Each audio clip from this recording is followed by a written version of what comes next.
Don't see these young cats, man. Ooh, saw me one dog. You coming? Let's see what you got, big boy. What's going on, guys? Hail to the Hogs here, back again with another video. In today's video, this will be the third installment of the First Round Files series, a series where I go in depth on all of the potential Redskins prospects who will be taken in the first round, ideally projected in the first round in the draft. So, in today's video, we're going to be knocking out a fan favorite. A lot of hype around this guy. A lot of people think it's the perfect fit, and that is Vita out of Washington. Vita is a defensive lineman, which is definitely our biggest position of need, I would say, and I think that's pretty unanimous throughout the fan base.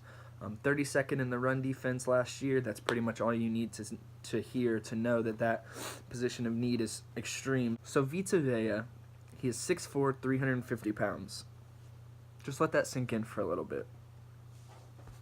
Vita is a monster. This guy is huge. And when you see guys like this, a lot of times in the NFL, size does not translate over to on the field. I mean, you have to take into account technique, quickness, explosiveness, at least with these linemen. So you look at a guy like that and you might have some concerns over his ability to actually just play the game. Is he slow? Is he sluggish? This guy is extremely quick for his size. He's someone who lined up across the entire Huskies defensive line last year. I'm pretty sure he took a couple snaps standing up at the defensive end position, so extremely versatile, but there's no denying that he's ultimately an interior D lineman in the NFL, which is what we need. So, I mean, it works out. Some of the pros that I have here, I mean, I could go into detail on all of them, but they pretty much all relate to the fact that he's just a dominant defensive lineman. He's a great run clogger, just blocks the middle, and not in a slug, as I keep repeating myself, but not in like a slow, sluggish way. For his size, the way that he can dominate double teams, get in the backfield, even sometimes, defend the pass, it's a huge upside to have someone. I mean, when you have someone like that who can just take double teams, clog the run, and ultimately, on occasion, defend the pass very well. And he's not going to have a 10-sack season. He's not going to put up sack numbers like that, but he generated a lot of sacks at Washington for a guy of his size. And, I mean, the speed, it's just one of those rare things where you see a guy this big just have some sort of special talent, and I think that's what really makes him special, is just how quick and explosive a guy like this can be when you're that big. So all the pros kind of relate to that. He played all over the Washington D-line, as I said. He's great at beating double teams. He's got great hands. Now, obviously, nobody's perfect. I do have some cons on him, some things that kind of come up to mind when I watch his tape. He looks almost, I know I've been bragging about his explosiveness and quickness.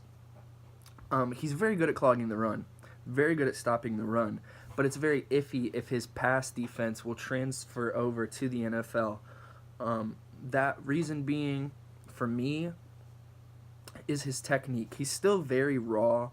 A lot of times he'll miss his gap assignments, and there are times where he could disappear on the field. I mean, but I don't see that as that much of a concern, given the fact that if we were to put him with Jim Tomsula, our defensive line coach for a couple years, I think he could honestly be one of the best defensive linemen in the NFL. Another thing I wanted to point out, I don't know how great his arm length is, and what I mean by that is the ability to tackle with purely his arms. They're a little bit shorter than you would want as a GM. Ultimately, sometimes lets guys go if he just tries to tackle with his arms. So there will be times where you see that happen. Another thing, he's not the sexy pick. I know a lot of people say that he's not a sexy pick. I guess what that means is someone who you're not going to see making flashy plays. I mean, I can't think of any other way to any other way to comprehend that than just that he's not that flashy and he's not at a position where he's going to be making big plays. But an interior D lineman isn't going to be a sexy pick. So to that, I just kind of say, what do you expect? Like, you're getting an interior defensive lineman. You're not getting a 6'5" wide receiver who runs a 4.3, and you're not getting a ball-hawking, hard-hitting safety. Like, this guy does what he needs to do. The interior defensive lineman is not a sexy position if we're going to go that far. Pro comparison, I mean, if you look at the guy and you watch the NFL and you know D linemen such as Haloti Ngata, I mean, you can pretty much just put them together just by first impression and see that these guys probably play similar to each other. Same kind of build, same size, the long hair, the size, the freakish athleticism at that big of a size. So I think he could be like a Haloti Ngata type. But yeah, I mean, that's pretty much it. If you watch the tape, it's pretty easy to observe this kind of guy. There's not a whole lot to talk about. Now, how do I feel about drafting him at 13? That, I would give the pick probably a B-. I think that the way the draft is looking so far with a lot of these quarterbacks, Vita Vea at 13 would almost be sort of a reach. Now, that might be taken out of context, so let me explain. Let's say that we are at 13 and there's 5 prospects on the board who we could pick from, who would be on our draft board. Let's just say Denzel Ward, Deron Payne, Minka, Derwin James, and Vita Vea. Obviously, they're taking Vita Vea. For me, would be a reach when you have guys like that available. And I think we're in a position where it could likely be that we will have guys like that available. Now, let's say we have the Arizona Cardinals. They're a team that needs a quarterback. They're a team that is in the market for a quarterback. And they're a team that likely will trade up in this draft. The way it's looking, this could be a potential, it's not set in stone where they're going to pick or where they're going to trade to, but there are rumors that they will trade up for a quarterback. So let's say we move down 2 spots in the draft to 15, bump them up to 13, and we get our 3rd-round pick back from the Alex Smith trade. The only team at that point who, has a chance to draft Vita Vea before us, if that's our pick and that's what our guys really want, is Vita Vea, and Bruce Allen and the front office guys are sold on him. Green Bay is the only team that's going to take him, and I don't think it's a good fit. I don't think Green Bay needs a defensive lineman.